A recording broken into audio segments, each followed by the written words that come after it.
discuss about the environmental laws, primary environmental laws, that is Air Act, Water Act, and Environment Protection Act.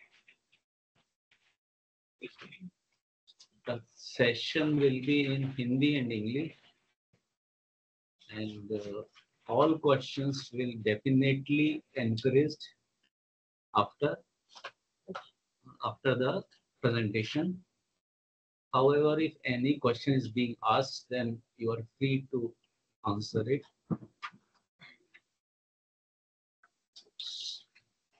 Am I audible to all? Yes, sir. Yes, sir. Okay. Yes, So, sir. basically, I go by 3 tried slides जिसके बारे में सबको पता है, but still I prefer to use around 4 to 5 slides which are still and being used.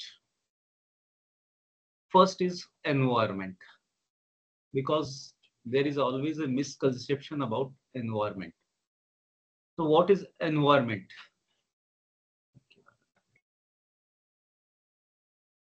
Environment, anybody can give an answer to it. Slide is in front of you. What is an environment? Combination of biotic and abiotic component. Surrounding Yes. by us, surrounding by us, including animals, biotic, non-biotic, abiotic. Basically, somehow it's true, but environment is not surrounding us. We are also part of environment. So environment is basically defined in terms of definition, which is more comprehensive. The complex of physical, chemical, and biotic factors. So it is physical factors, chemical factors, and biotic factors, which defines the environment. It also includes social and cultural conditions. So important part, it is not only biotic and abiotic. By per se, it includes all chemicals, interrelationship, energy flow, social fabric, cultural fabric, our traditions, our history, which forms an environment. So, environment, how environment is defined. So that was the definition which has been given by the dictionary. However, when we go by Lestatute, then there is always a description, definition of the things which are classified on that particular legislation. Each legislation has its own different definitions. So Environment Act defines environment as environment include.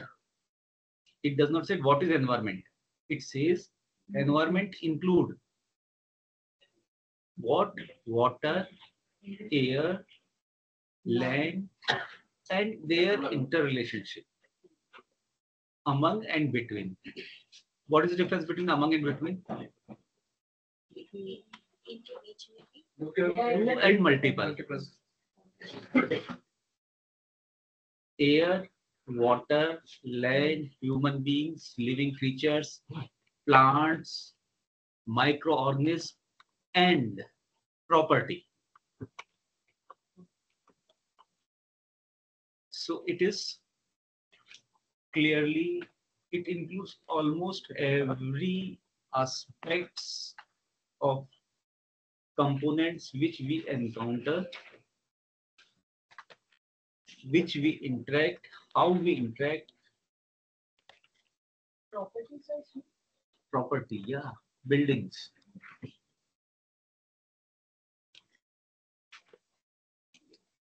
कागज कल की नहीं है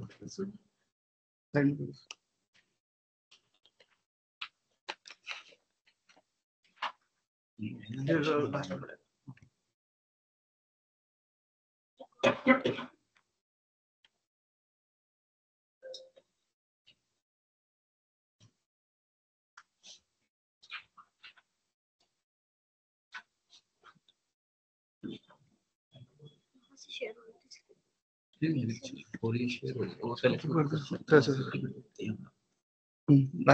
one.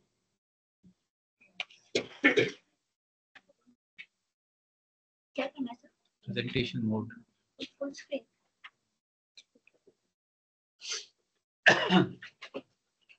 So now with this, the important definition comes because we are mostly dealing with the environmental pollution. So what is environment pollution? Environment pollution is the presence of environment pollutant. And what is environment pollutant? It is dangerous to health.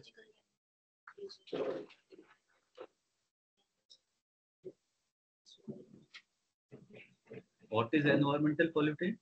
Any substance which tends to be or is may be injurious to environment. Environment includes property. So any component, sulfuric acid affecting Taj Mahal. So it is also part of environment. But one major thing which is important while we are dealing. So sulfur dioxide is an pollutant. Ozone.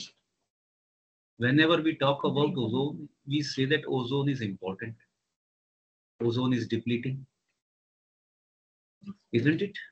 But ozone is classified as pollutant in our ambient air standards. How dichotomy it is? When it is in troposphere, then it is harmful to the yes. But in the stratosphere, it is protected. It is protected. So it means presence in such concentration at such place where it can be hazardous or injurious. There is two things very important from this. Concentration is likely to be such that it is injurious. जब कभी आप, I used to give example in industry of particularly drugs. They always say we are not causing any pollution. हमारी drug तो treatment के लिए use होती है. Yes, if we are using it for treatment purpose in a human being in such a quantity, a small quantity, then it is a drug. It is a medicine. But if we use in large quantity and discharge it, it is a poison. So this is environmental ecosystem. These 3-4 slides I will always give you to understand. It is for the understanding. All components forms the ecosystem and ecological systems and environment. It is always include the physical interaction of all these with the energy flows and other all things. Heat, sunlight, these are all part of our energy system, ecosystem. This is simple definition. So while dealing with pollutant, this definition is very important. All things are poison and nothing is without poison. Only the dose make a thing not a poison. It is the dose which defines.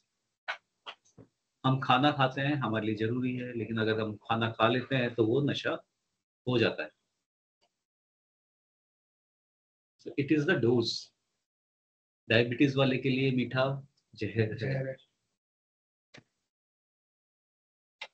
चाहे हम foods हैं, ब्रीवरेज, alcohol, and each and every material consists of chemicals, plant, animal, human being.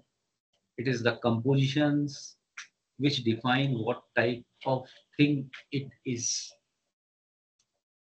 and what product it is and how is to be managed. Number of हमारा ecosystem, environment, जब हमारा Jully flora बहुत ज्यादा बढ़ गया, it is affecting the other components of the environment, so what we have to do, we have to uproot it, we are going to uproot it. लेकिन जब हमारे सिस्टम में प्लांट्स ही नहीं थे तब हमने इनको लगाए थे. So it is the similarly जब गंगा को साफ करने, गंगा में कुछ मछलियां छोड़ी गई साफ करने के लिए, वो इतनी इनविजिव हो गई कि वो अब लोकल डॉल्फिन को खत्म कर दिया उसने, काफी कुछ. So we have to manage, कुछ भी चीज हो इकोसिस्टम को अगर मैनेज कर रहे हैं तो we can not see in one context how it is going to affect with the rising temperatures, with the rising temperature of environmental climate, it is not environment, climate, number of species of plants are diminishing, even the जो temperate जो sorry जो पहले समुद्र के किनारे होती थी वो भी पीछे की तरफ बढ़ रही हैं, टेम्परेट जोन वाला सरकता जा रही है. स्पीसीज जो लॉस हो रहा है वो ट्रिमेंडस है. It is around, it has been the last 300 years में we have lost more than 50% species of the plant kingdom, not plants, plant kingdom.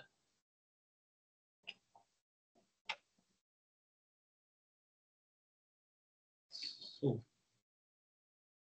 what we already discussed, presence of a substance at a wrong place, in wrong amount, in wrong physical and chemical form, this is pollutant. जो अपन ने बात की थी, ozone कहाँ पर है, कितनी quantity में है, किस फॉर्म में है, कार्बन किस फॉर्म में अवेलेबल है जो हमारे लिए हैजार्डियस होगा और कहाँ हमारे लिए फायदे का होगा.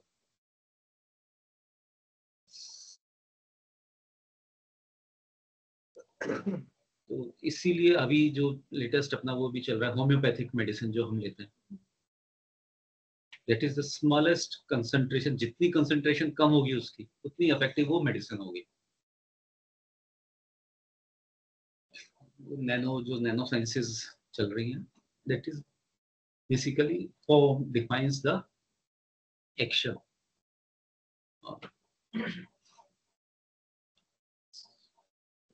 So which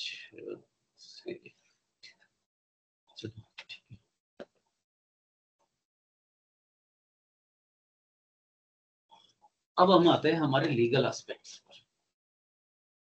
तो सबसे पहले हमारे क्वेश्चन लीगल एस्पेक्ट्स पे आने से पहले I would like to ask you from your daily life,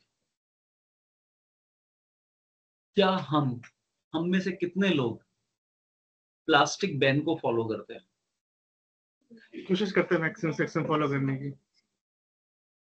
मतलब पॉली बैग यूज ना करने का ही ट्राई करते हैं. अगर कोई मेरे को सामान फेंक के आना तो मैं थैली वापस लेके आता हूं. I try my best. So now second question arises related with plastic bag is the MSW. How many of us separate the type of waste, segregate that type of waste? मेहनत काम हो गया. So by nature we don't want to save our environment, each and every one of us.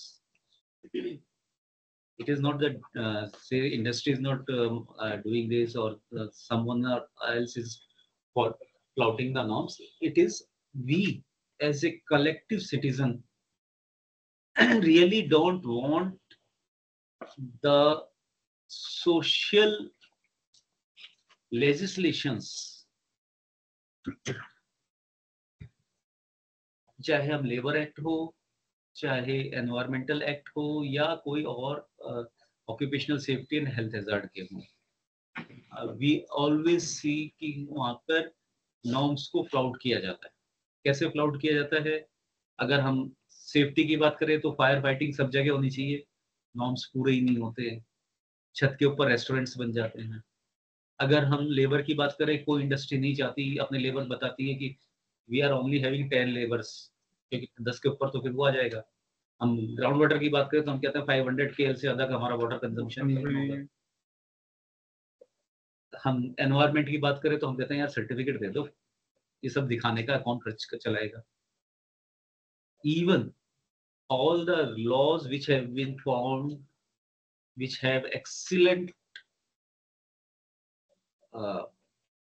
intentions, but have been diluted by the governments continuously. It is not the problem of India, neither the problem of Europe, or it can be seen in the America also. So then why does, जब हमारे law makers ही नहीं चाहते कि इस तरह के act हों, तो फिर ये बनते क्यों? Why? Because I am telling about the understanding. So why these law norms are found? There is always a trigger point. So why Clean Air Act in America came? क्योंकि वहां पर एयर पोल्यूशन बहुत ज्यादा हो गया एक तरह से, स्मॉग हो गया वैली के अंदर. सो अब लॉ मेकर को तो पब्लिक की सुननी है, पब्लिक ने हल्ले मचाए कि साहब पॉल्यूशन हो गया, क्या नॉर्म बना दो. रणवीर इलाहाबादिया ने पता नहीं क्या था, मैंने सुना नहीं, बोले नहीं ठीक है, अब ऐसा करो हम तुम्हारे डेटा को कंट्रोल करेंगे हम सारे. डू वी वांट कि हमारे डेटा कंट्रोल हो? लेकिन नहीं, सारे लॉ मेकर इकट्ठे हो गए, हम डेटा कंट्रोल करेंगे, क्योंकि कुछ लोगों को इलाहाबादी ने क्या कहा पसंद नहीं है. So, ऐसे ट्रिगर होते हैं सोशल लेजिस्लेशन. इंडिया में ट्रिगर क्यों है environment protection act? Bhopal gas Bhopal gas tragedy. जब पहले कुछ होगा फिर हम नियम मचा तो बोले वेट करते एक हमारे पास आए. अब हमने कहा बना तो दिया, बहुत अच्छा लॉ बना दिया, सब कुछ कर दिया. नाउ 86 से 2024 कितने साल हुए?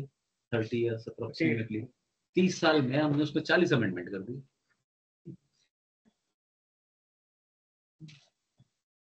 क्योंकि हम चाहते ही नहीं कि चले, लेकिन हमको लाना पड़ा. These acts would have been a piece of relic if Supreme Court will not be there to monitor this. So, अब आता है कि जब अब ये एक्ट बना, एक्ट से पहले कुछ रूल्स पहले भी थे. एनवायरमेंट का जब अपन बात करते हैं तो एनवायरमेंट का इंडियन कॉन्स्टिट्यूशन में कहीं दूर दूर तक जिक्र नहीं था. एनवायरमेंट का कहीं इशू नहीं था, कहीं कुछ नहीं था. एनवायरमेंट से रिलेटेड कोई चैप्टर नहीं था. उससे पहले जब हम बात करते हैं तो इंडिया में जो एनवायरमेंट से रिलेटेड एक्ट थे, एक था CRPC जो पब्लिक न्यूसेंस की बात करता है 133 में, और 200 समथिंग में बात करता है non allowance of discharge of effluent in the water body. So it was never been the part of Indian Constitution. लेकिन इंडियन कॉन्स्टिट्यूशन में अमेंडमेंट हुआ 1976.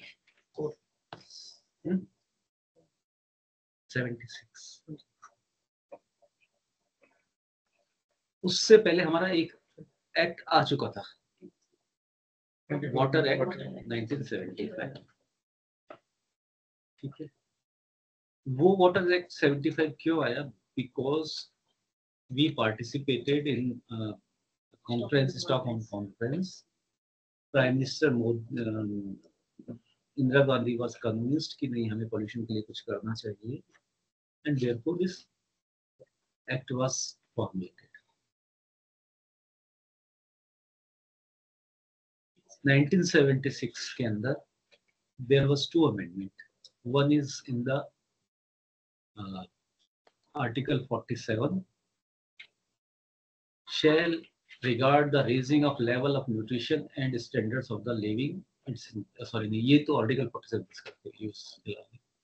So 48A, the state 48A, state make endeavor for protection and improvement of environment and for safeguarding the forest and wildlife. So this was the 48A. 48A किस में आता है? Constitution के किस part को deal करता है? Directive principles of the state. Then comes article 51 है duties of citizens. Duties of citizen पहली बार इसमें ही दी गई थी अमेंडमेंट में। To protect and improve the natural environment, including forests, lakes, rivers, wildlife, and to have compassion for living creatures. This duty was cast upon each and every citizen. Duties का concept इससे पहले कभी भी अपने constitution में नहीं था। जब ये नॉर्मल फीचर है, जब क्योंकि I am telling something beyond this, वो इसलिए क्योंकि अंडरस्टैंड है। तो जब भी आपकी प्रॉपर लोकतांत्रिक गवर्नमेंट होती है, बेनोवेलमेंट गवर्नमेंट होती है, वो अपनी ड्यूटीज की बात करती है। जब नेशनलिस्ट गवर्नमेंट होती है, आपके डिक्टेटरशिप की गवर्नमेंट होती है, यूनियार्की होती है, तब वो सिटीजन की ड्यूटी की बात करती है, अपनी ड्यूटी की कभी नहीं करेगी, क्योंकि उस समय आपातकाल था, इसलिए उसने सिटीजन की ड्यूटी करी।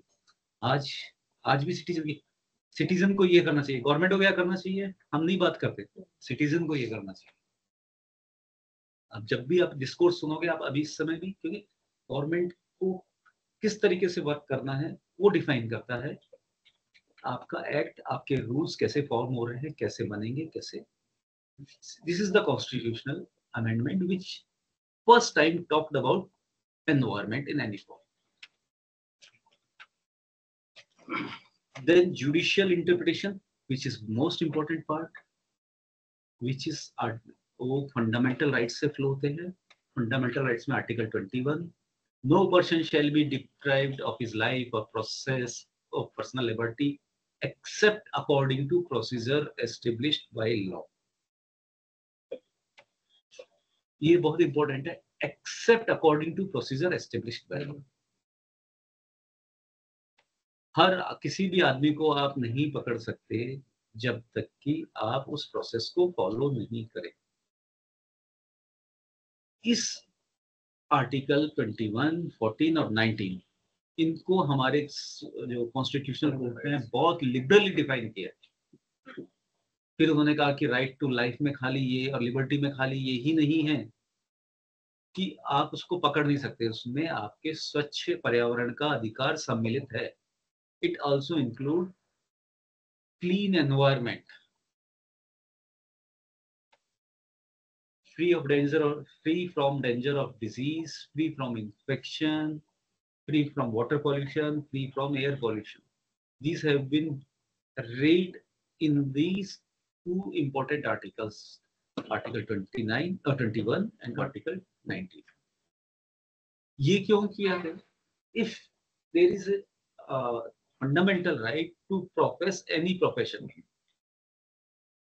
कोई भी व्यक्ति इंडिया के अंदर कोई भी कार्य कर सकता है विद इन द बाउंड्स। इसका मतलब इंडस्ट्री वाला भी ये कहेगा कि मैं तो मेरा काम कर रहा हूं, मैं तो कमा रहा हूं, आप जबरदस्ती मुझे बंद कर रहे हो पॉल्यूशन के नाम पे। सो उसमें जब ये बात आई थी तब भी सुप्रीम कोर्ट का यही निर्णय आया कि भाई section 21 and 19 are important, which guarantees liberty as well as right of livelihood। Fundamental rights जो है 19 और 21 में वो गारंटी होते हैं।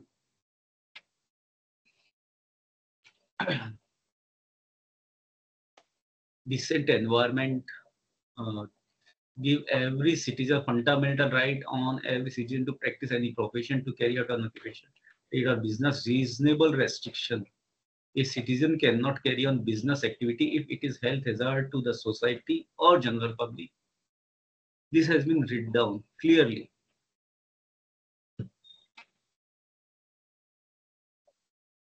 अब आता है कि हम किसी भी लॉ को कैसे रीड करते हैं। जब मैंने अभी इंट्रोडक्शन में क्या कहा था, this is basically social legislation. Social legislation को स्ट्रिक्ट डेफिनेशंस में नहीं पढ़ा जाता कभी भी। फर्क ये है, क्रिमिनल ज्यूरिस्प्रूडेंस की बात करोगे तो वहां जो डेफिनेशन दी है, जो लॉ है उसको स्ट्रिक्ट है, उसमें जो डेफिनेशन है वो स्ट्रिक्टली फॉलो होगी। बट सोशल लेजिस्लेशन में strict direction strict interpretation follow नहीं होता है। इसलिए इन सब में हम इसको ब्रॉड बेस्ड करते जाते हैं, और धीरे धीरे करते करते basically there are 5 principles wide which our constitutional court interprets any environmental law. These are precautionary principle, polluter pay principle, sustainability, liability, and public trust. Okay. These are the 5 important principles by which Supreme Court forms its opinion, gives its verdict, as well as lay down the law. Supreme court को constitutional court है, लेकिन court of law भी कहते हैं। क्यों कहते हैं? The decision of supreme court is law of land. तो जब भी हम इसकी इंटरप्रिटेशन की बात करते हैं, हमें ये सारी चीजें ध्यान में रखनी होती है।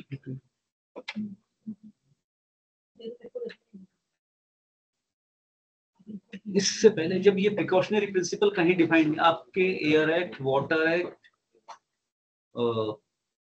एनवायरमेंटल प्रोटेक्शन एक्ट, ओशा, कहीं पे भी इन सब चीजों की कोई डेफिनेशन नहीं है। ये कहाँ से आई हैं? ये डिफरेंट जो कंट्रीज से भी आई है। सस्टेनेबिलिटी की डेफिनेशन आई, कहाँ से आई? वो जो बर्टलैंड की जो डेफिनेशन थी, वहां से सस्टेनेबिलिटी आई। पॉल्यूटर पे प्रिंसिपल भी इसी, वो कहाँ से आया? एक अमेरिका में डिसीजन होता उससे आया। लाइबिलिटी कहाँ से आई? रेल एंड फ्लेशर के डिसीजन से आई। पब्लिक ट्रस्ट कहाँ से लाए? पब्लिक ट्रस्ट गांधी जी का पब्लिक ट्रस्ट भी था, प्लस सुप्रीम कोर्ट ने जो कमलनाथ वाला मैटर था उसके अंदर पब्लिक ट्रस्ट को दिया। इवन कोल वाला जो था मैटर, वो एनवायरमेंट से रिलेटेड नहीं है, लेकिन वो भी पब्लिक ट्रस्ट डॉक्ट्रिन के बेस है। तो गवर्नमेंट इज नॉट कस्टोडियन और is not owner of public resources, but it is custodian of public assets. It is custodian. It holds the assets in trust for the public. तो ये definition वहां से धीरे धीरे सब बिल्ट इन होती गई, और अकॉर्डिंगली ये इसका प्रिंसिपल है। हाउ, अब इसी के साथ how a law is interpreted. क्या हम वाटर एक्ट को यूज करते हुए डायरेक्टली किसी को जेल भेज सकते हैं? नो। तो क्लियरली जो कुछ चीजें होती हैं, जैसे कि अभी भी सुप्रीम कोर्ट ने रिसेंटली एक डिसीजन दिया था, सबने देखा होगा, लोगों की संपत्ति तोड़ देते हैं और हम खुश हो रहे होते हैं। उसने कहा कि बिना फॉलो किए हुए, उनको फॉलो किए आप किसी की संपत्ति कैसे तोड़ सकते? This is the violation of the constitutional rights of citizen. So law को कैसे इंटरप्रेट किया था, वो बहुत इंपॉर्टेंट है। अब आप लॉ को कैसे इंपॉर्टेंट करोगे? मेरा लॉ कहता है वाटर, सबसे पहले चलो एक दूसरा एग्जांपल ले लेते हैं। वाटर एक्ट कहता है कि आप 30 mg पर लीटर तक बीओडी को पानी में डिस्चार्ज कर सकते हो। सीआरपीसी कहती है कि आप गंदे पानी को नदी नाले में नहीं डाल सकते। कौन सा एक्ट प्रिवेल करेगा? वाई? वाई? क्रिमिनल प्रोसीजर या water act? Why? It is not voting, नहीं, वाई भी तो बताओ बात। वो उसका कोई मतलब डिफाइन नहीं किया ना कि उसमें उसकी वो क्या क्लासिफिकेशन क्या रहेगी कि ये पॉलिटिंग किससे नीचे पॉलिटिक्स अप्रोच के अकॉर्डिंग अपन जो ये वाटर एक्ट के अकॉर्डिंग जो सीआरपीसी के अपन देखते हैं उसमें पॉल्यूशन करने के लिए और भी बहुत सारे तरीके हो सकते हैं। तो उन्होंने अपने मापदंड सिंपल का सीआरपीसी न्यूसेंस की बात करता है। हम न्यूसेंस की बात करेंगे। न्यूसेंस की बात करता है तो 133 न्यूसेंस है, उसमें भी लिखा है शोर नहीं करोगे। तो अगर मैं चलो वाटर एक्ट को मैं हटा दूं, मैं कह दूं शोर 75, तो आप तो यहाँ पे बैठे अपन शोर कर रहे हैं, तो हमें तो जेल हो जानी चाहिए। सर्टिफाइड लिमिट होगी ना, कहाँ है बताओ? व्हाई? अब this is the reason. Interpretation, अपनी अंडरस्टैंडिंग हो रही है ना लॉ की, तो how law is understood. Law of understood का तरीका ही है। अब जब भी कोई स्पेशल एक्ट बन जाता है तो जनरल एक्ट को सुपरसीड करता है। तो पॉल्यूशन के लिए हमारा जनरल एक्ट बन गया, कौन सा बन गया? Water act. वोटर एक्ट उसने जनरल एक्ट कौन सा था? सीआरपीसी, उसको सुपरसीड कर। सुपरसीड कर दिया। तो जब भी कोई जस्ट स्पेसिफिक एक्ट बन जाएगा तो वो जनरल एक्ट को सुपरसीड करेगा। तो हमने यहाँ पे जो भी चीजें दी है वो सारी इसमें एप्लीकेबल होगी। देयर आर सर्टेन कंडीशंस, वो हम उसमें नहीं जाएंगे क्योंकि फिर बहुत सारे नॉनसेंस होते हैं। But as a general matter of interpretation, general act will be superseded by the special purpose acts. ठीक है ना? ये हमारा एक जनरल प्रिंसिपल है कभी भी किसी भी एक्ट को समझने का, कौन से में हम फंसेंगे कौन से में नहीं जा रहे। जनरल एक्ट को सुपरसीड करेगा हमेशा, क्योंकि वो स्पेशली साइंटिफिकली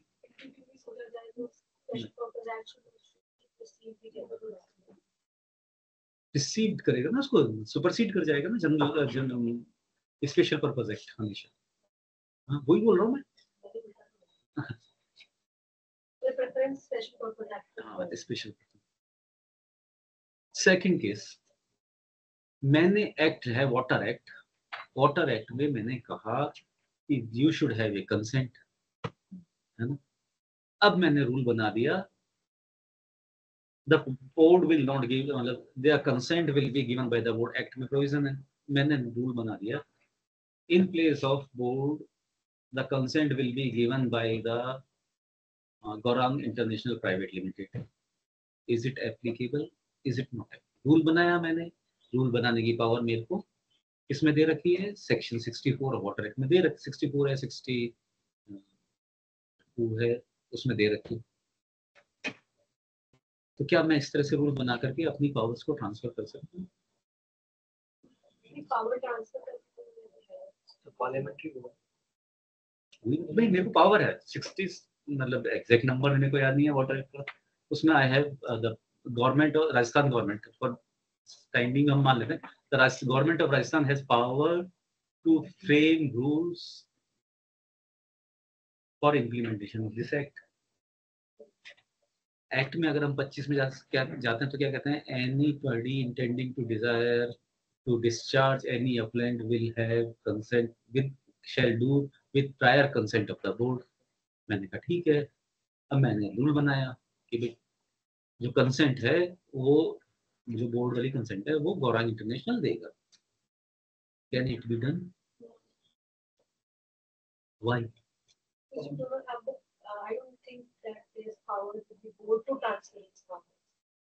गवर्नमेंट नहीं करती है।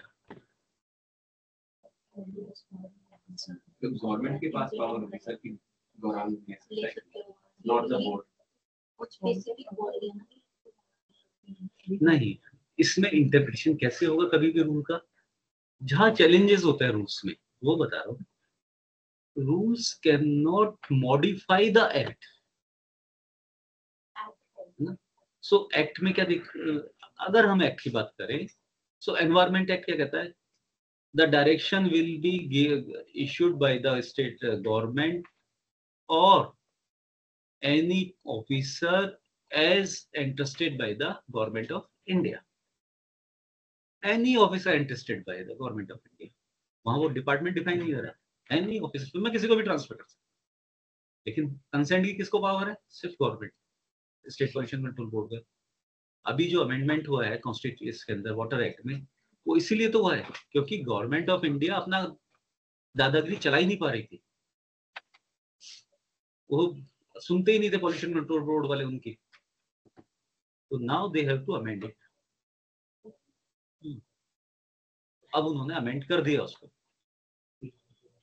मतलब पहले ये था कि आप एग्जम्प्ट कर सकते हो, एक्ट में कहीं पावर नहीं है कि आप एग्जम्प्ट कर सकते हो, क्योंकि एग्जम्प्ट करते हो तो रूल्स में किया उन्होंने, रूल्स में किया, किसी ने चैलेंज किया, कैंसिल, क्रैश हो गया वो।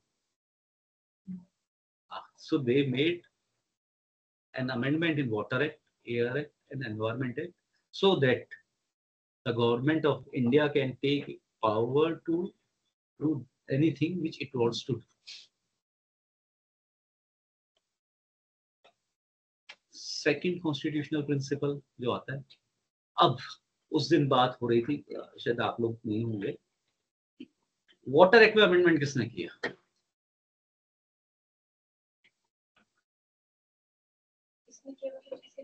किसके पास अथॉरिटी? वाटर एक्ट की अथॉरिटी किसके पास है? एयर एक्ट के पास अथॉरिटी किसके पास है? एनवायरमेंट एक्ट की किसके पास है अमेंडमेंट की? और क्यों? एनीबडी?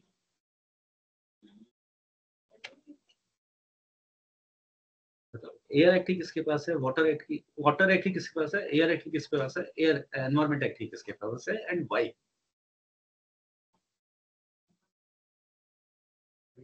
Environment Act की तो MOF के पास है। के पास है। एमओएफ के पास कुछ नहीं होती बेटा, नहीं। Anybody from our remote locations?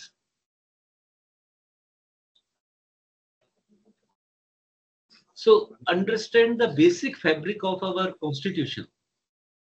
हमारा कॉन्स्टिट्यूशन क्या कहता है? Union of India, it is a union of states, we have quasi federal structure, we have a schedule which defines कौन से सब्जेक्ट स्टेट लिस्ट में आएंगे, कौन से सब्जेक्ट सेंटर की लिस्ट में आएंगे, कौन से कॉन्करेंट लिस्ट में आएंगे.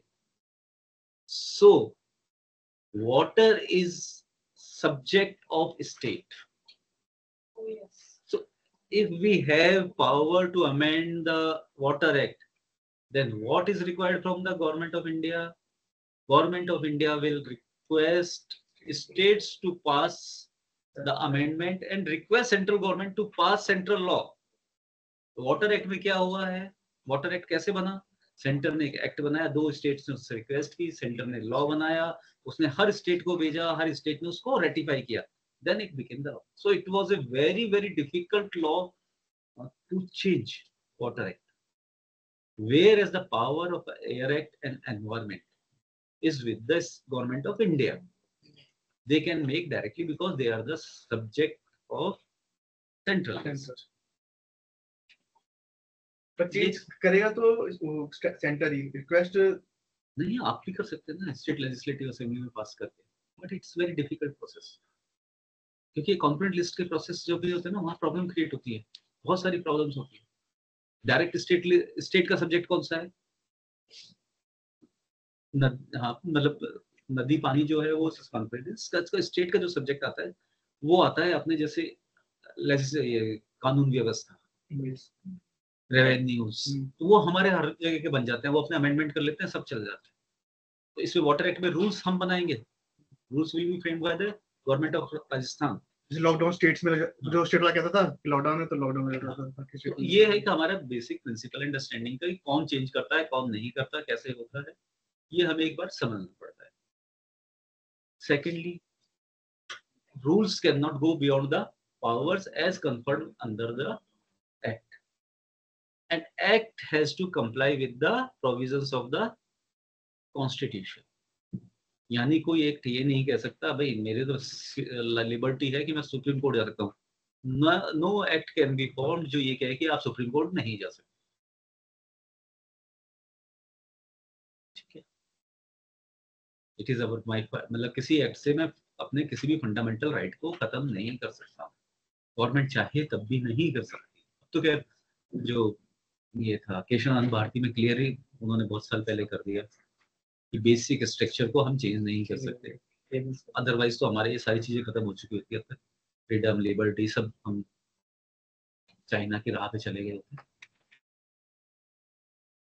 ये basic principles of interpretation of law हैं और एनवायरमेंट लॉ के ये 5 प्रिंसिपल हैं.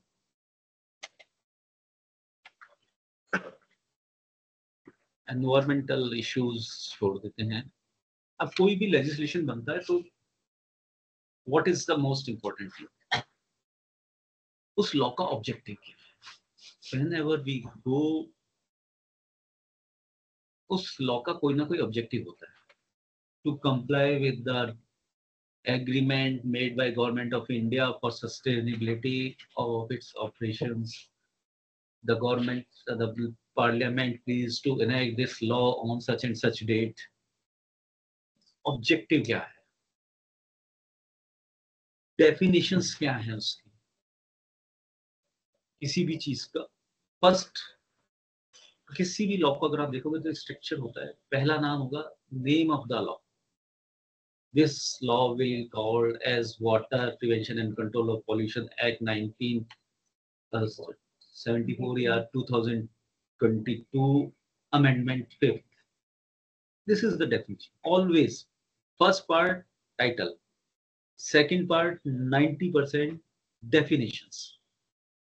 वो डेफिनेशंस होती हैं, वाटर क्या है, एयर क्या है, पॉल्यूटेंट क्या है, एनवायरनमेंट क्या है, प्रोसिक्यूशन क्या है, कंपिटेंट अथॉरिटी क्या है, these define each and every 90%। फिर एक रेसिडुअल पावर आती है, anything which is omitted, any definition which is not in this shall be read in accordance with the general law of interpretation या general definition of general clauses act.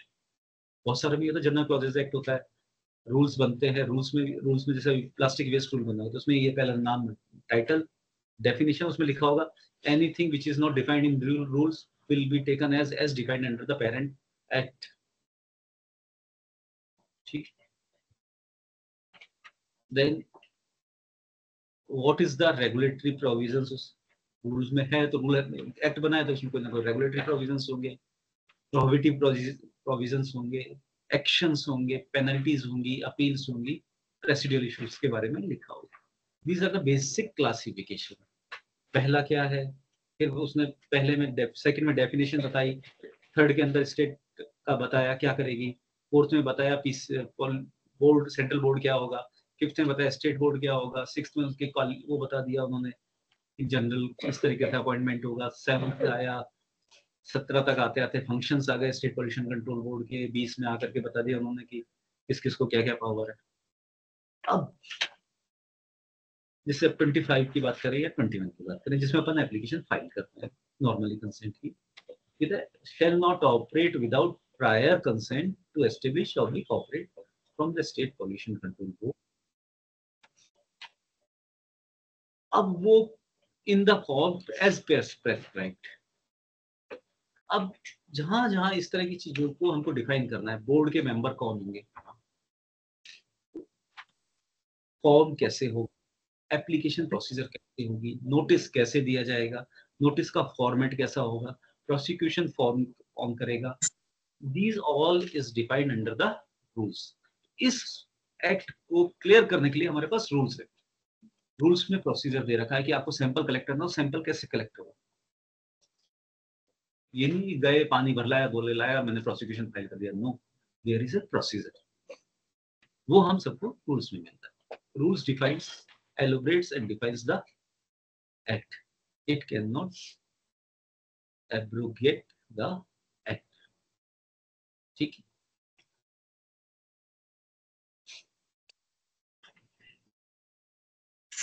Major law जो हमारे हैं, water, air, wildlife, forest, biological diversity act, national green tribunal act, these are the major laws. एक और act है जो इसमें मैंने लिखा नहीं है, नेशनल ये लाइबिलिटी इंश्योरेंस, कौन सा, हाँ वो नहीं है, बाकी मोस्टली ये एक्ट यही है।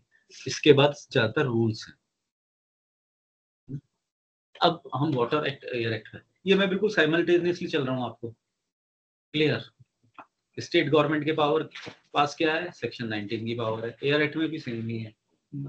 Basically if we go by the structure of act related with the environment, particularly with pollution, air act, water act and environment act, they follow same template, almost same template। okay?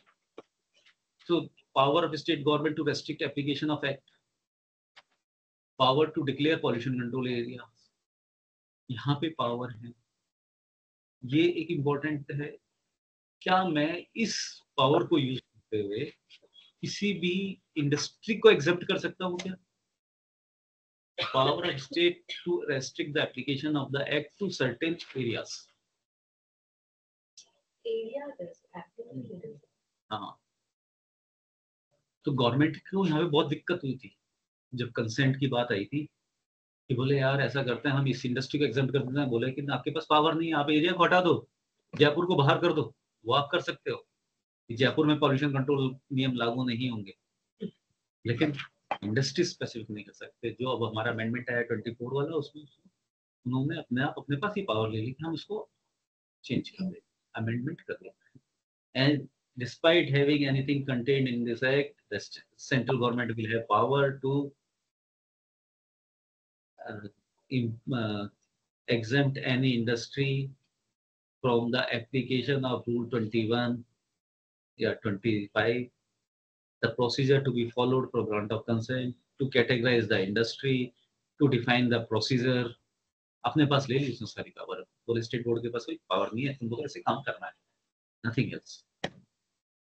ठीक है। Section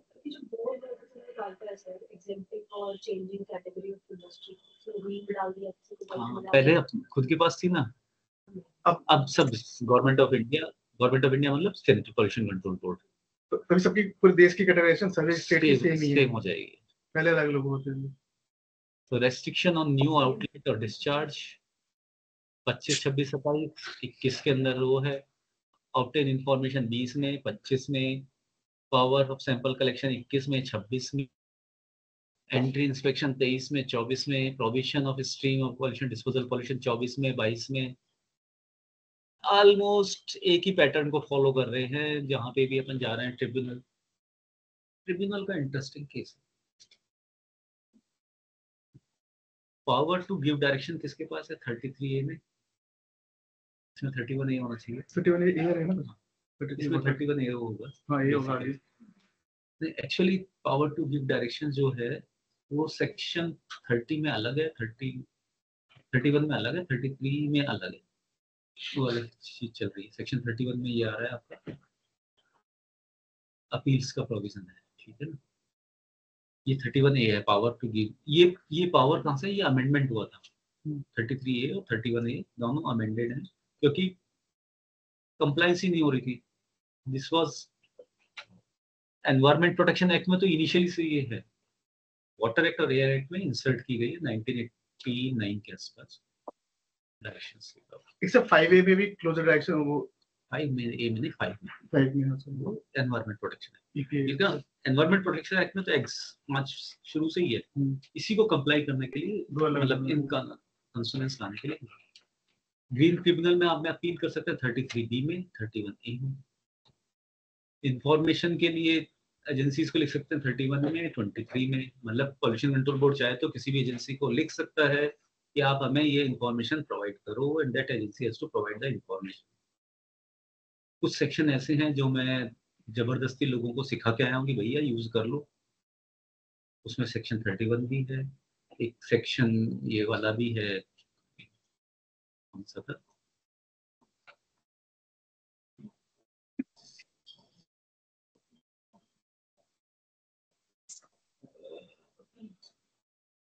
एक और है section. उनको सिखा गया कि वहाँ पे क्लियरली लिखा हुआ कि अगर आप गलत इंफॉर्मेशन फाइल सबमिट करते हो तो आपका प्रोसिक्यूशन हो सकता है। तो अभी सिखा के आया हूँ बहुत लोगों को, यूज करो। बोले सर गलत इंफॉर्मेशन लिख दी, मैंने फाइल कर दो प्रोसिक्यूशन, जवाब देना मुश्किल हो जाएगा उसका।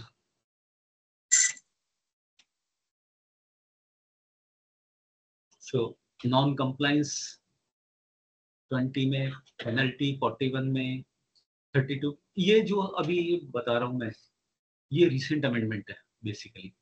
Earlier they were all criminal prosecutions with imprisonment. अब क्योंकि इम्प्रिजनमेंट में प्रॉब्लम क्या हुई, सुप्रीम कोर्ट ने कह दिया कि भाई नगर पालिका काम करो, तुम पानी को डिस्चार्ज कर रहे हो, गंदे पानी को। पहले कहते थे हमारे पास पैसा नहीं है, हमारे पास ये नहीं है, छूट जाते थे। तो बोले पैसा है इससे मतलब नहीं है, काम करो। अब काम करो और काम कर नहीं रहे, पॉल्यूशन कंट्रोल बोर्ड ने उनके प्रोसिक्यूशन फाइल कर दिए। प्रोसिक्यूशन फाइल कर दिए तो इसे 2 IAS को जेल हो गई। अब वो जेल हो गई तो हड़कंप मच गया ब्यूरोक्रेसी के अंदर। आप IAS ऑफिसर को जेल की सजा करवा रहे, बोले ये कौन सी एंटिटी आ गई हमारे ऊपर। तो अब ना एयर एक्ट में ना वाटर एक्ट में ना एनवायरमेंट प्रोटेक्शन एक्ट में कोई जेल का प्रोविजन है बचा, सिर्फ पेनल्टी है। तो अब आप आराम से पॉल्यूशन करो, बिना हेलमेट के और बाइक चलाने penalty में चुका दो। जेल है, लेकिन पोल्यूशन में कोई जेल नहीं। क्या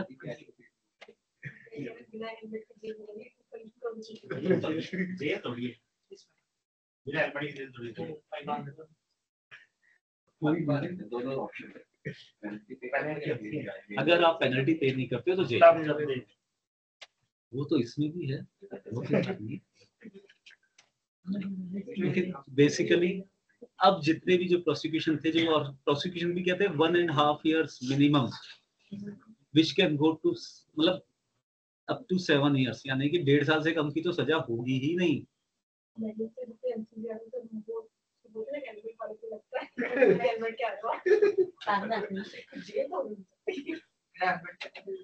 तो सबसे इम्पोर्टेंट ये चीज है कि अब हमारे पास पेनल्टी का सेक्शन है, तो you can safely guide being a consultant कि आप क्लाउड कर सकते हो नॉर्म्स को अगर आप पैसा देने को तैयार हो।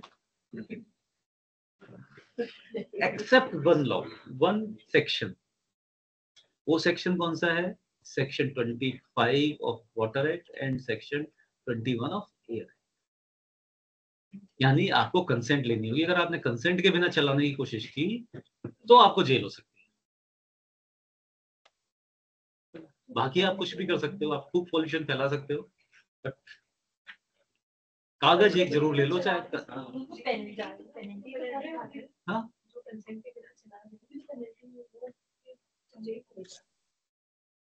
काम करना नहीं आता ना। हमारे तो दिवाली के केस है। कोई भी यूनिट 20 साल चल रही है, अब कंसेंट में आ रही है, वो कुछ 20 साल फीस ले लेते हैं उससे, फिर वो पहले वाले प्रोविजंस थे ना, वो डिफरेंट थे, थोड़े डिफरेंट है। अभी ऐसा कोई सा हुआ है जहाँ सीधे मैं आपको जेल का Prosecution का जेल। तो वाटर एक्ट में अभी एक बालोतरा का केस है, बेचारे के साथ बहुत गरीब आदमी, बहुत तो ठीक ठाक गरीब आदमी था। हाँ मतलब ऐसा नहीं था, और उसने क्या किया, फैक्ट्री चला रखी थी, उसी कंसेंट्रेट हो गए, डायरेक्शन हो गए, फिर भी उसने फैक्ट्री चला ली। उस मतलब हमने सील वील भी कर दी थी, उसने सील तोड़ करके भी चला ये तो ऑफेंसिव है। लिया। सील तोड़ना वो कितना आसान काम है पॉल्यूशन कंट्रोल की।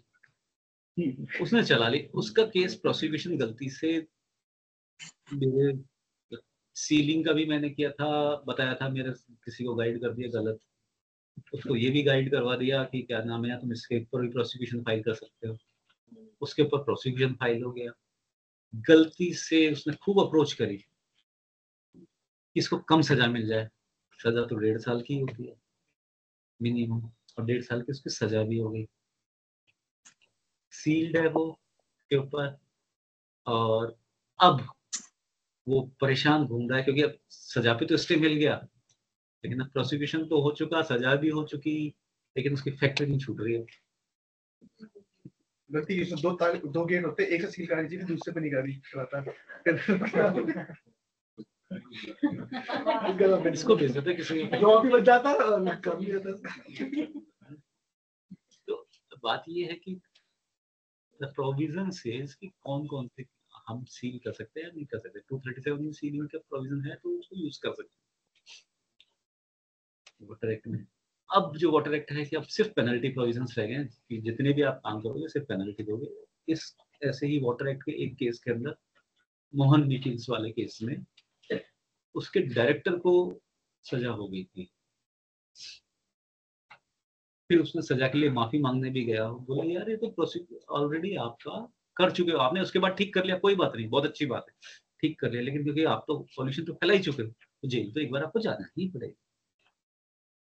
वैसे मोहन मीटिंग्स को आप लोग ओल्ड मॉक के नाम किया।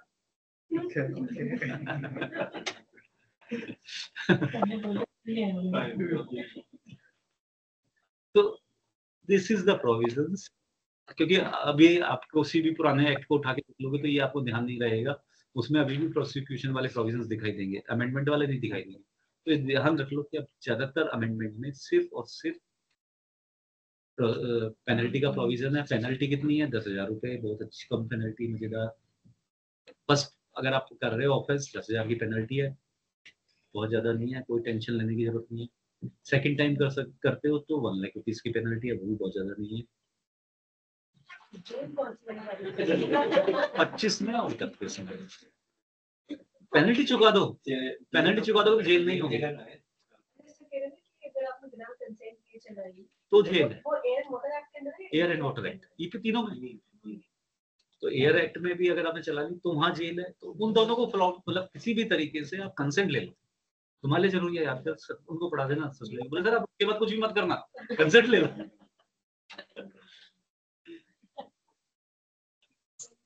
कंसेंट टू ऑपरेट होना चाहिए, कंसेंट टू पॉल्यूट होना चाहिए। ठीक है, ये पेनल्टी प्रोविजन है। पेनल्टी प्रोविजन का बहुत सिंपल सा ये है कि इसमें 10,000 रुपए तक का पेनल्टी है। इसका जो अपील होगी वो कहाँ होगी? एनजीटी में। और पेनल्टी का सबसे अच्छा इशू और भी बहुत बढ़िया है, पेनल्टी कौन डिसाइड करेगा? पेनल्टी डिसीजन करेगा सेक्रेटरी टू द गवर्नमेंट। तो उसके पास पहुंचना बहुत आसान है, easiest cheapest way, secretary to government. Secretary to government के पास कौन होता है? Secretary to government and IAS officer. तो उसके पास पहुंचना सबसे आसान काम है, चीपेस्ट काम है। कहीं कोर्ट में जाओगे तो बहुत महंगा पड़ता है, यहाँ सस्ते में काम करता है। मतलब आपको कहीं बहुत ज्यादा दूर भागा दौड़ी करने की जरूरत नहीं, यू कैन जब भी। और इसके लिए पेनल्टी के लिए बोर्ड को जाना पड़ेगा सेक्रेटरी एनवायरनमेंट के पास, वो उसको सुनेगा, डिसाइड करेगा। पहले तो बोर्ड के अंदर इतनी मतलब कैपेबिलिटी हो कि वो उस केस को आर्ग्यू कर सके, और फिर मतलब सेक्रेटरी एनवायरनमेंट को कन्विंस कर सके, देन पेनल्टी हो। पेनल्टी 10,000 रुपीज की है पर डे।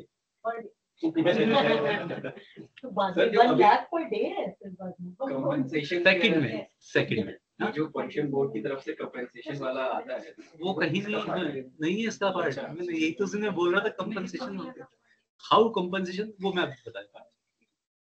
तो इसकी अगर कोई अपील होनी है वो कहाँ होनी है? एनजीटी।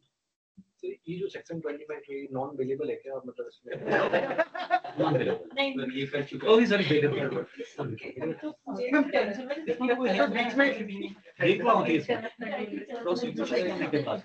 के नाम से एप्लीकेशन लगा मतलब जब तक कोर्ट में फाइनल नहीं होता तब तक वो जेल नहीं भेज सकता। जब तक प्रोसिक्यूशन कोर्ट नहीं करेगा तब तक आपको कोई जेल नहीं भेजेगा। नहीं वो मतलब फुली बेलेबल है वो दूसरी तरीके से। तो बीच पॉल्यूशन बोर्ड वालों ने वो जारी की थी एनवायरमेंट कंपनसेशन का, वो 4-5 महीने में ही बंद कर दिया। नहीं चल रहा है ना, अब कहाँ लेते हैं? अब तो कोई सब लेते हैं। सिमिलर प्रोविजंस हैं वो गवर्नमेंट प्रोटेक्शन एक्ट में, पावर्स डायरेक्शन 5 में दे सकता है, अपील 5 में होगी, रूल्स 6 में बनेंगे, 7 में क्या नाम है स्टैंडर्ड्स होंगे, 8 में हैजार्डियस वेस्ट को कैसे डेफिनेशन करेंगे, 9 में इंफॉर्मेशन लेने की, 10 में इंस्पेक्शन की, 11 में सैंपल लेने की, 14 में एनवायरमेंटल स्टेटमेंट। बहुत छोटा सा है एक्ट, है ना। 15 के अंदर प्रोसिक्यूशन फाइल की है, 15C में और 15D के अंदर अपीलेट है। ठीक है। एजुकेटिंग ऑफिसर के लिए डेफिनेशन दी है, government will appoint educating officer who will be the, जो नया रूल्स है वो कहता है कि educating officer will be the not less than the secretary to joint secretary to the government of India और secretary to the government of state and assisted by such officers not less than not below the rank of joint secretary to the state। उसके पास उसको बुलाने की powers होंगी, वो समन issue करेगा, जो procedure है वो फॉलो सारा करेगा। देन मतलब अगर पोल्यूशन कंट्रोल बोर्ड ने कंप्लेंट की है तो वो इंडस्ट्री वाले को बुलाएगा। हमें कोशिश ये करनी है कि as an consultant we should not venture in these rules, मतलब हमें 30 के बाद के रूल में जाना नहीं पड़े किसी भी हालत में। ठीक है ना, उससे पहले पहले हम निपट जाए, ठीक है। क्योंकि 30 के फिर प्रोसिक्यूशन है या पेनल्टीज हैं, दे विल बी आपके खराब हो जाती है। तो इसीलिए हम लोगों ने ये विवादी वाले केसेस को so that legal code है। ठीक है,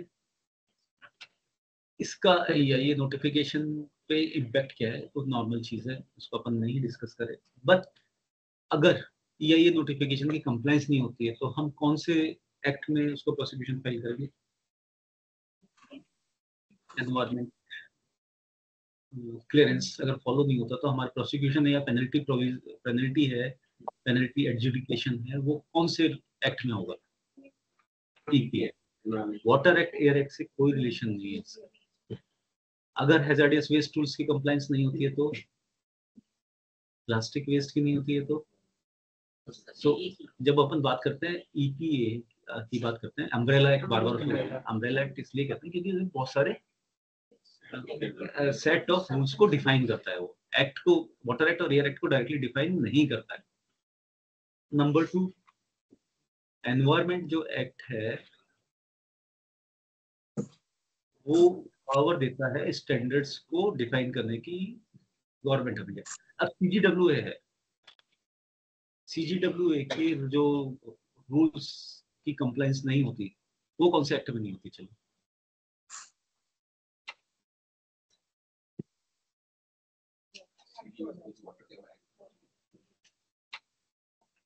सब लोग कर रहे हो ना, सीजीडब्ल्यूए वाले कहाँ हैं? बताओ। अभी जिन का Nepeta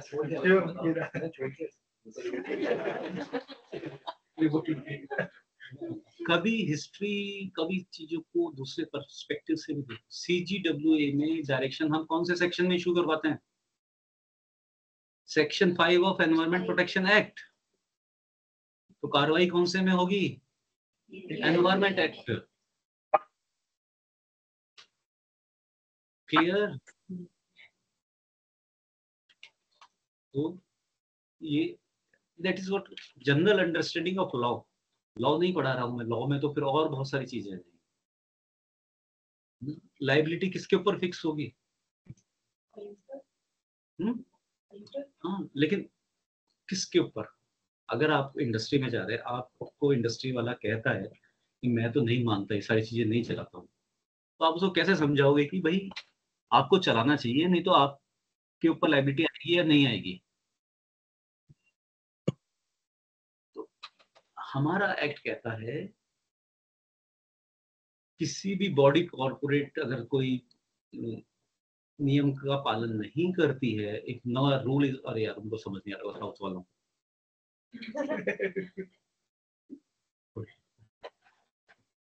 If any body corporate which does not comply with the Environment Act, Water Act, Air Act, then the responsibility lies on the body as well as its direct person who is directly in charge of that enterprise.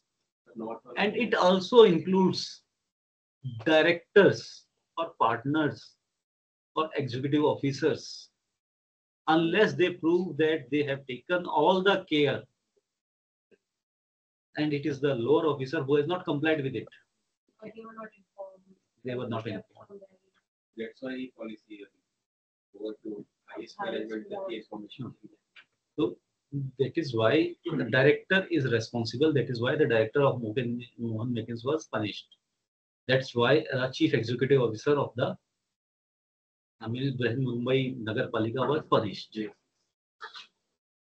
And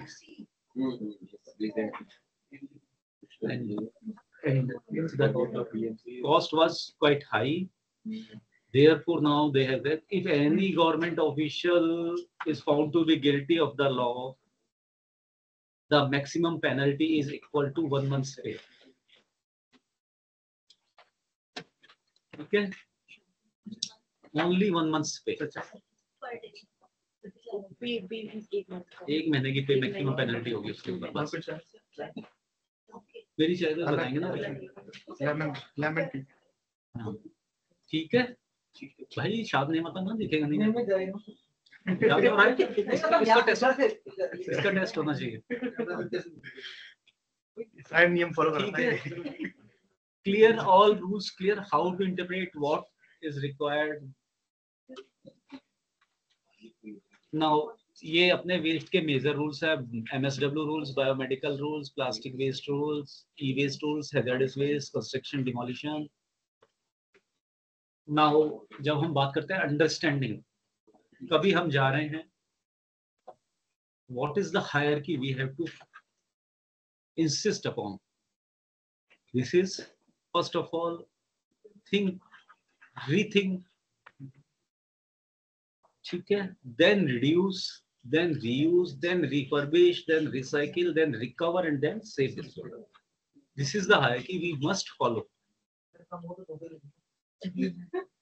So normally these are called 7 R. Actually में जब भी अपन बात करते हैं 3 सारे आते हैं, reduce, reuse and recycle. But it is not so. Waste में हमें साफ करना है, सबसे पहले तो हमें सोचना है क्या हमें ये होना चाहिए, फिर उसको रिड्यूस करना है, फिर रीयूज करना है, फिर रिफर्बिश, फिर recycle, then recover and then save this product.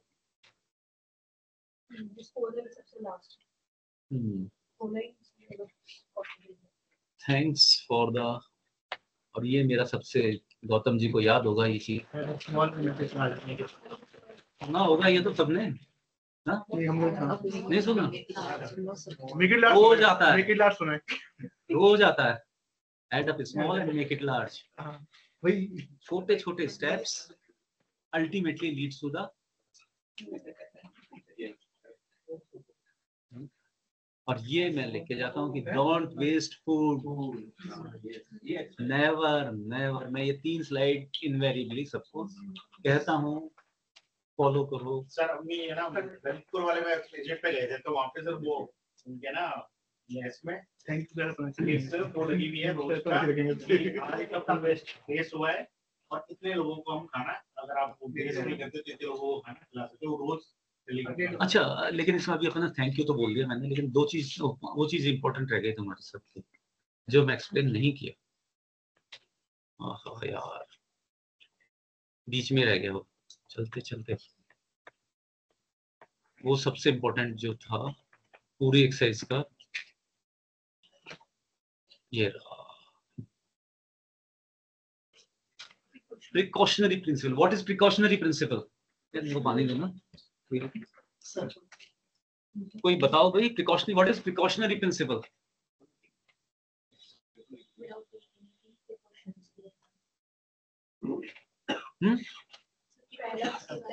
जोर से बोलो, जोर से बोलो, सबको सुनाई पड़ेगा. प्रिकॉशंस लिए जाएंगे. ठीक है, और कोई, और कोई? What is precautionary principal?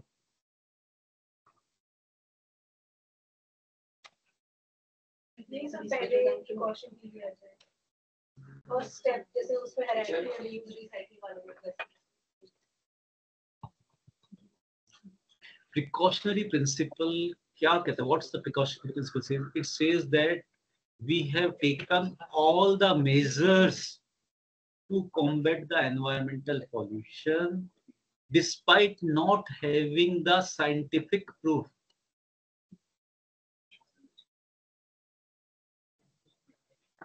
मतलब अगर किसी चीज के लिए साइंटिफिक प्रूफ नहीं है कि इससे पॉल्यूशन होता है या नहीं होता है, फिर भी हमने ये सारे लिए हैं.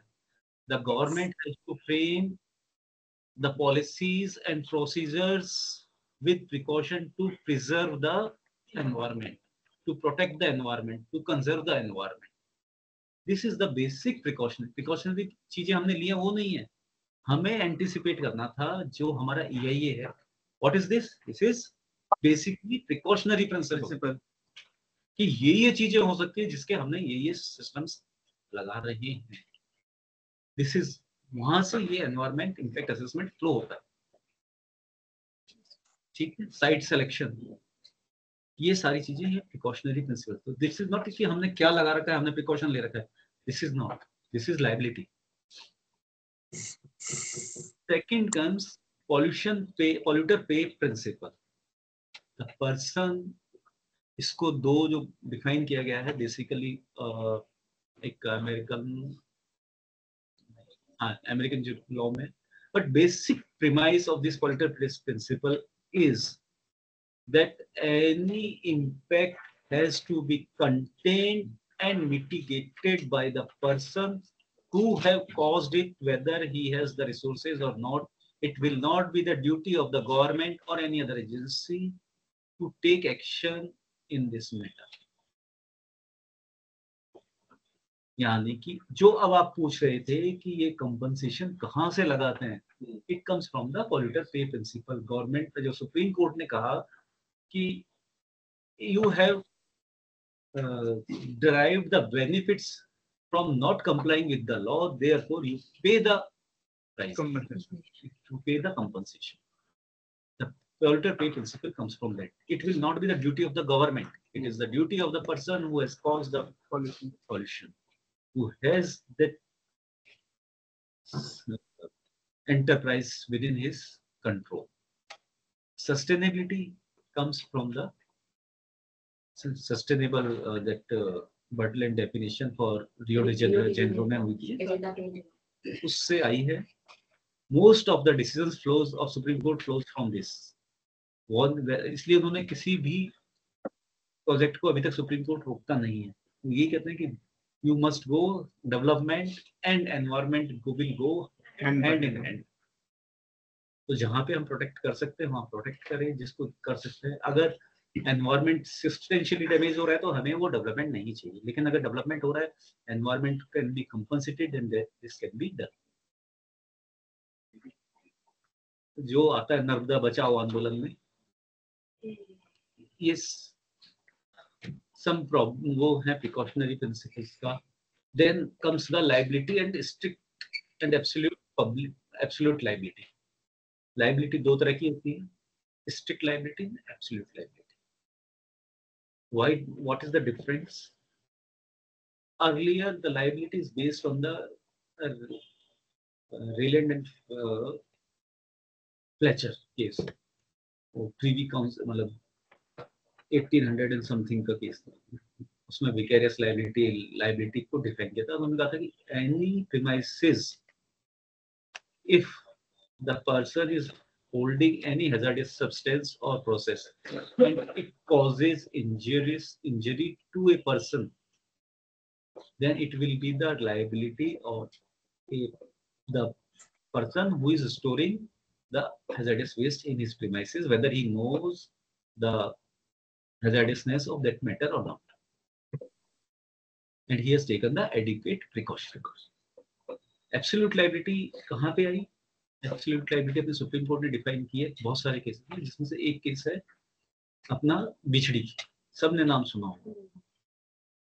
एब्सोल्यूट लायबिलिटी में यही हुआ कि it will be the absolute liability of the person to compensate the villagers and to eradicate the damage done to the environment, whether he has taken all the necessary steps to prevent the pollution or not. It is liability. उसने कुछ भी ले रखा था, लेकिन अगर कुछ damage हुआ है तो वो उसको पूरा करना पड़ेगा. 32 करोड़ की उस समय उसके ऊपर पेनल्टी लगाई गई थी. वो दूसरी बात है कि वो पहले सारा सामान लेके भाग चुका था, और the government, district administration, pollution control board were all hand in hand with this. लेकिन ये केस भी पॉल्यूशन कंट्रोल बोर्ड ने किया था ओरिजिनली तो, लेकिन ये इश्यू हुआ था council of environmental legal action से. वहां से ये आया. पब्लिक ट्रस्ट डॉक्ट्रिन का मैंने बताया था, ये कमलनाथ के केस में बहुत अच्छे तरीके से वो किया है. ये 5 प्रिंसिपल्स हैं, और एक आध केस बता दो अगर किसी को पढ़ना हो तो.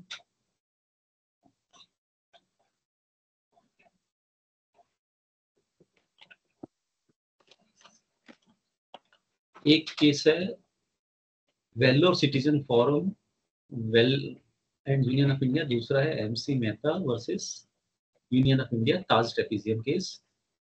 Vellore citizen case. क्या कर रही है बुझवाना यार, शायद इधर आए. अरे अनिल जी चाय तो पीना दो यार. सर आप बोलेंगे तो आवाज आ रही है क्या?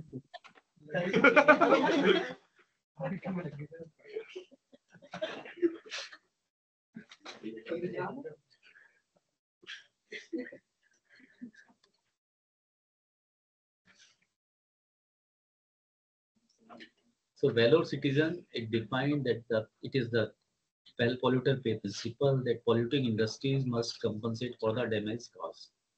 This is valor citizen case 1996. Then Indian Council of Envirolegal 1996 BHD, जिसमें 32 करोड़ का शायद ये अभी तक का हाईएस्ट कंपनसेशन अभी तक लगा है, जो अभी तक भी कंपनसेशन पेड कितना है?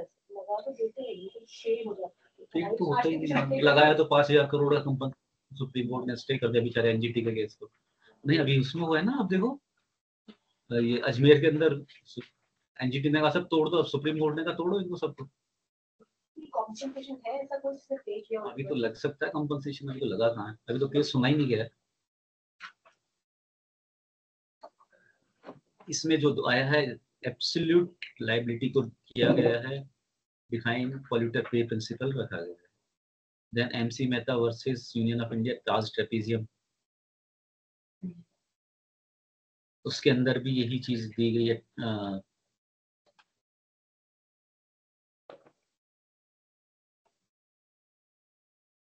देन आता है इसमें राइट टू क्लीन एनवायरनमेंट आया है, Subhash Kumar versus state of Bihar. Court held that the pollution-free water and air are fundamental rights under Article 21 of the Constitution. ये नॉर्मली मिलता नहीं है, सुभाष कुमार का नाम कहीं पर नहीं, एक्चुअली सुभाष कुमार बेचारा सीधा आदमी था। Then T and Boda Varman सबने सुना होगा, they are number and series of, सबसे important उसका contribution है definition of the forest. Dictionary meaning को फॉरेस्ट को अगर इंडिया में किसी ने बचाया है तो टी एन बोडा वर्मन का नाम। अदरवाइज इंडिया में फॉरेस्ट 23% से 8-9% रह जाते हैं। देन दिस स्टरलाइट इंडस्ट्री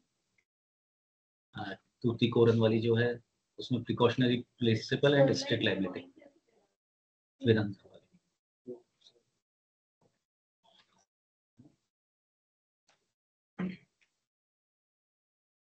ये बेसिक जो है। Now any question, any suggestion?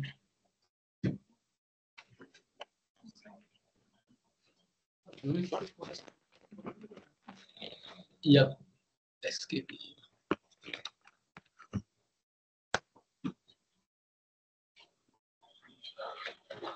Sir तो एक्ट होते हैं, जैसे एक्ट है तो वो तो इनिशियल वर्जन होता है ना लॉ के, मतलब लॉ और एक्ट में मतलब क्या डिफरेंस है major? Any act, rule, notification are the part of statutes. सब लॉ है। This is the application का जो फर्क आता है, सबसे ऊपर जो आता है वो है Constitution of India, then comes the act passed by the parliament, then comes the notification rules formed by the state government, then notification issued by the individual departments. This flows like this. But supreme court ने clearly कहा है कि notification में कुछ होने का मतलब नहीं है कि लॉ को बदल देगा। सर लॉ को बदलना थोड़ा सा, लॉ में अमेंडमेंट करना थोड़ा सा रहता है, एक्ट में अमेंडमेंट कर सकते हैं। लॉ एक्ट ही है बेटा, एक्ट रूल ये सब लॉ ही कहलाते हैं। Decision of the supreme court is also a law for the land, decision of high court वो भी एक लॉ है। अभी क्वेश्चन किया था केरला हाई कोर्ट ने इस नोटिफिकेशन को, तो वो पूरे इंडिया के लिए लॉ बन गया ना क्या? तो इस तरह के जो डिसीजंस होते हैं कोर्ट्स के, कॉन्स्टिट्यूशनल कोर्ट के, constitutional court means high court and supreme court, वो भी लॉ होते हैं लैंड के लिए। They have the precedence. Amendment जो होता है एक्ट में, जब भी अमेंडमेंट होगा, अगर वो सेंट्रल का अमेंडमेंट है तो पार्लियामेंट करेगी, स्टेट का अमेंडमेंट है तो state government, state assembly. Act में अमेंडमेंट गवर्नमेंट नहीं कर सकती, वो असेंबली करेगी, असेंबली करेगी या पार्लियामेंट करेगी। रूल्स गवर्नमेंट बना सकती है, इसीलिए गवर्नमेंट्स ने ओवर द ईयर सिर्फ ये किया है कि हम रूल्स बना लेंगे। 14-15 पेज का सेक्शंस का एनवायरमेंट एक्ट बना दिया, और उसके अंदर 500 रूल्स डाल दिए। सर जैसे कि जो सुप्रीम कोर्ट है वो करता है, सुप्रीम कोर्ट जैसे अभी फॉरेस्ट वाला है तो वो जो प्रोटेक्टेड एक्ट वाला है था उसमें तो उन्होंने एक दे दिया था अभी लास्ट 2022 में, तो वो जो जैसे वो करते हैं उन्हें जैसे फॉरेस्ट एक्ट कर दिया था। सुप्रीम कोर्ट का प्राइमरी जो काम है ना वो है इंटरप्रिटेशन ऑफ द एक्ट। तो जो इसलिए उसने जो इंटरप्रेट कर दिया वो लॉ का एक पार्ट माना जाता है। नॉर्मली लॉ को या तो वो पर्टिकुलर सेक्शन को क्वेश्चन करता है if it is against the basic structure of the constitution या किसी फंडामेंटल राइट को वायलेट कर रहा हो तो उस पर्टिकुलर सेक्शन को वो क्वेश्चन कर देता है, वहां तो वो हो जाता है। लेकिन अगर कोई चीज उसने डिसीजन दिया है तो वो लॉ को इंटरप्रेट करता है। सुप्रीम कोर्ट ने अभी जब ये नोटिफिकेशन बना था उस समय और उसके बाद भी सुप्रीम कोर्ट ने कहा कि वाटर एक्ट कहता है कि जो पॉल्यूशन कंट्रोल बोर्ड का चेयरमैन होगा वो एक पढ़ा लिखा व्यक्ति होगा। पढ़ा लिखा का मतलब who has the knowledge and expertise in environment। तो अब जब ये बात आई तो सारे के सारे आईएएस बाहर हो गए। वो कोई क्या नाम है उसका आर्ट्स का, कोई साइंस सोशियोलॉजी का, कोई किसका, और कोई एक्सपीरियंस नहीं। सो व्हाट दे चेंज, उन्होंने डेफिनेशन बहुत अच्छी की है एनवायरमेंट प्रोटेक्शन एक्ट EIA में। Any person who is the member of Indian Central Service, Indian Civil Services and experience of 15 years will be an expert। अब supreme court कुछ नहीं कर सकता, बेचारा लॉ है तो बना दिया। अब मैंने ये डिफाइन कर दिया कि Vinod ji will be an expert of ये तो क्या देखते हैं, एक्सपर्ट ऑफ सोशल एंड दूसरा क्या EB आता नहीं हो कोई बात नहीं, पर ठीक है एक्सपर्ट। तो उन्होंने सीधा की सीधा वहां चेंज कर दिया। तो जब रूल बन जाता है सुप्रीम कोर्ट उसका सिर्फ इंटरप्रेट कर सकता है जब तक कि वो किसी बेसिक फैब्रिक के अगेंस्ट। क्वेश्चन कहाँ होता है, क्वेश्चन वहां होता है जहाँ पे वो कॉन्स्टिट्यूशन के अगेंस्ट जा रहा है।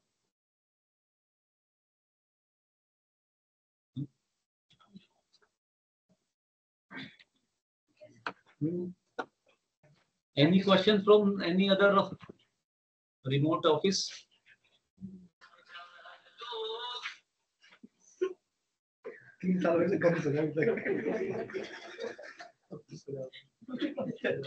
Any question from south office or कौन सा है हमारा? No sir.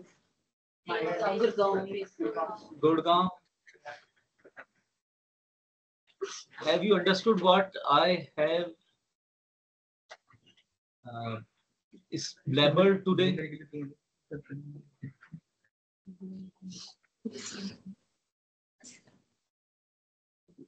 Yeah, everything was gibberish, nothing to be understood. No answer. Yes, sir, we understood, sir. Please on your camera so that a photo can be taken.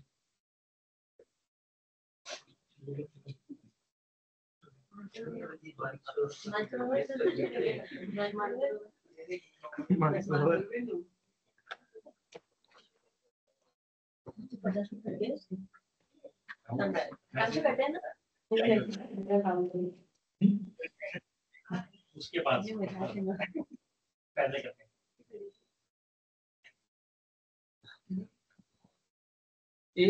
Just ask one answer.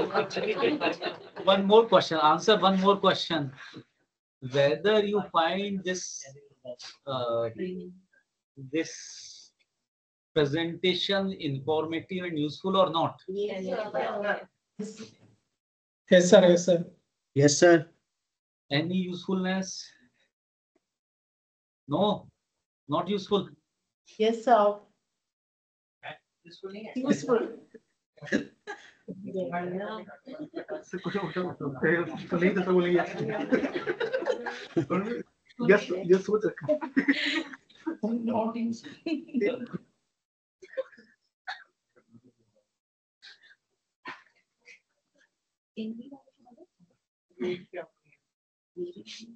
I think some have not. Some have only logged in and not listened what we have presented here. बहुत important बातें करी यार जब ये हो सकती है. तो उसी से बचना है. बहुत जरूरी है. Right. Yeah. जिन जिन्होंने इंडस्ट्री को देखी है उनकी ज्यादा tension. Just send two lines of your takeaways to our Adam team. क्या नाम है तुम्हारा? Akansha. Okay. At least 2 lines from each of you. Yes. Of the takeaways, including my rating on a scale 0 to 5. 0 means not useful.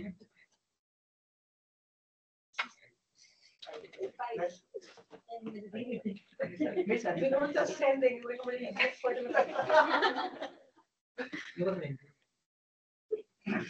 Nidhi has not joined. है ना?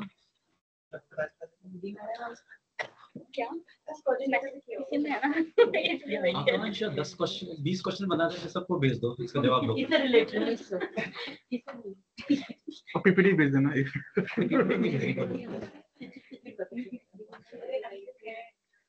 कुछ भी कर लो, मैं क्वेश्चन ऐसे बताऊंगा ही नहीं इसको.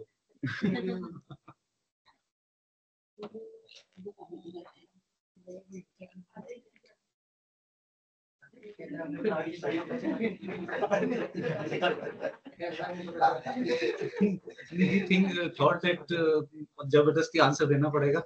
आई जाओ.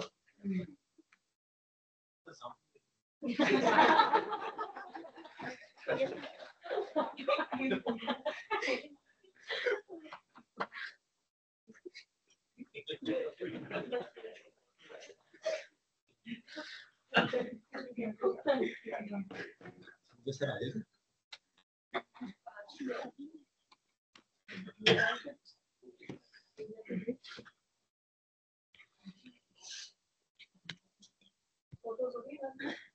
Yes ma'am.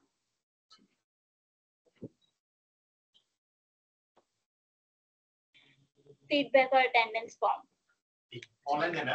अभी फिल करके जाना है. हाँ.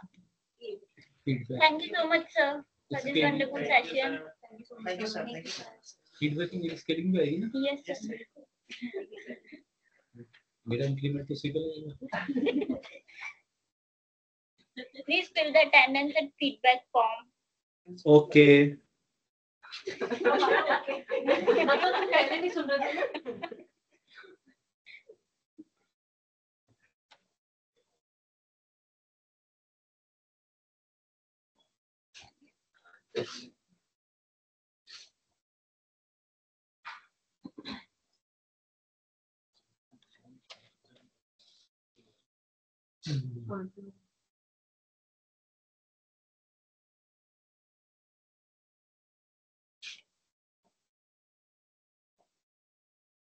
Sure.